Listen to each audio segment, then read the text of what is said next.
concluded exactly the right place, because this isn't really about hard numbers in terms of cash or deficits or whatever. It's about patients, and it's about patient care. And there are two challenges around this issue that we've experienced in terms of Scarborough and indeed the Friarage Hospital at Northallerton particularly. Yes, the funding, as he sets out, the extra costs of delivering services in places like Scarborough, but also the fact that these hospitals are run by trusts who run a number of hospitals, and that these aren't necessarily their largest hospital, of course.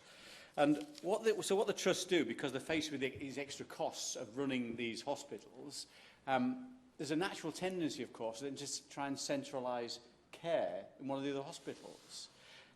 So when they go about talking to the public, of course, because they tend to talk to their customer base before they make these changes, they're asking this question, which is, would you be prepared to travel for better health outcomes?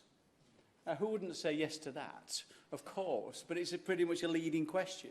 Because yes, and a couple of examples how this actually works in practice is happened to a number of my constituents who have written to me.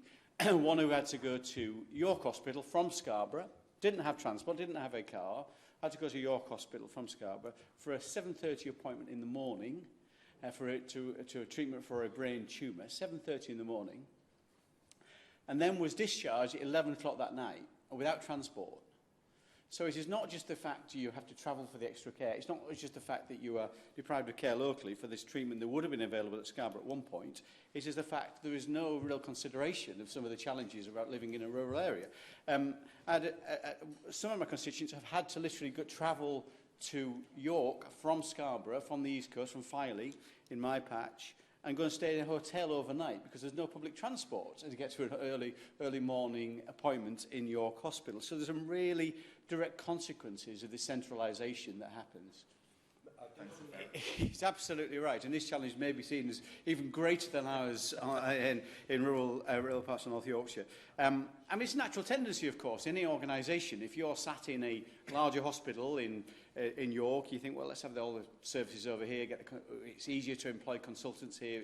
It's cheaper to employ consultants here.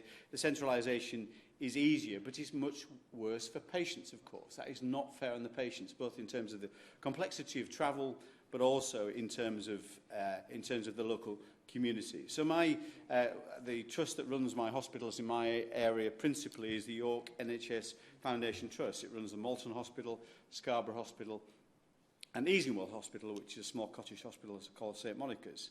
So two things: it's easier for the management to centralise these things, and it is cheaper, and that's obviously driven by the fact that it is more expensive to provide healthcare in more remote locations. And I pointed out earlier in my intervention, because of the difficulty recruiting people in these hospitals that are more remote, they tend to either close those services down or have to provide additional remuneration for the consultants who work in those hospitals. So it's a double whammy of cost.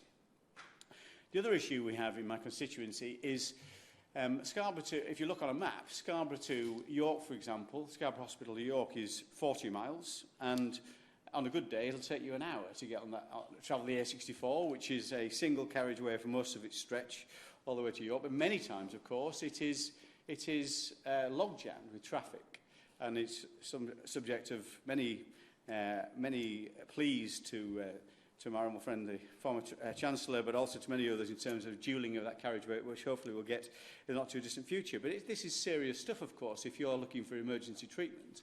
Now, the stroke unit at Scarborough was relocated to York some time ago. So if you've got a stroke in Scarborough, you've got to get to York. You might be in that ambulance for 2 hours on that road. It is simply unfair. I can understand why you want the better treatment that you may get at York. It's a hyper-stroke unit.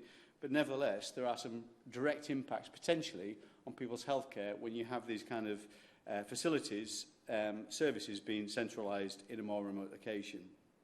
And it isn't just stroke care that's been centralised in other hospitals. It's outpatient physiotherapy, dermatology, pain clinics being moved away. In fact, breast cancer oncology was moved away from Scarborough some time ago because of the difficulties of recruitment. And clearly it's easier, if you've got more money, to employ consultants to incentivise them to go to more remote locations.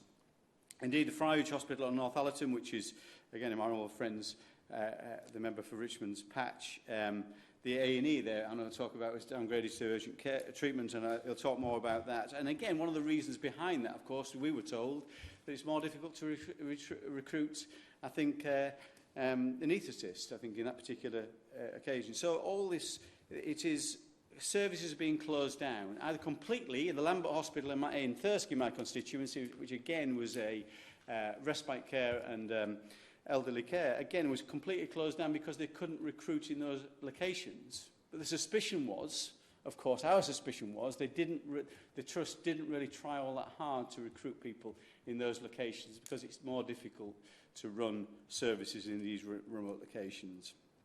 And in terms of costs, my old friend who sponsored this debate, I can give him a direct comparison on costs, because when the York Hospital Trust took over Scarborough back, I think it was 2012, it was given £10 million a year for the extra costs of providing services in that location, in Scarborough. And that ended, I think, in 2018, and there's been a small making up of that loss of £10 million, of £2.6 million through funding through the CCG. So as a consequence, overall, the services are diminishing. There is some good news. Myself and my colleague, the Honourable Member for Scarborough, did campaign, and the health ministers were very supportive of extra investment in the A&E at Scarborough, £40 million investment.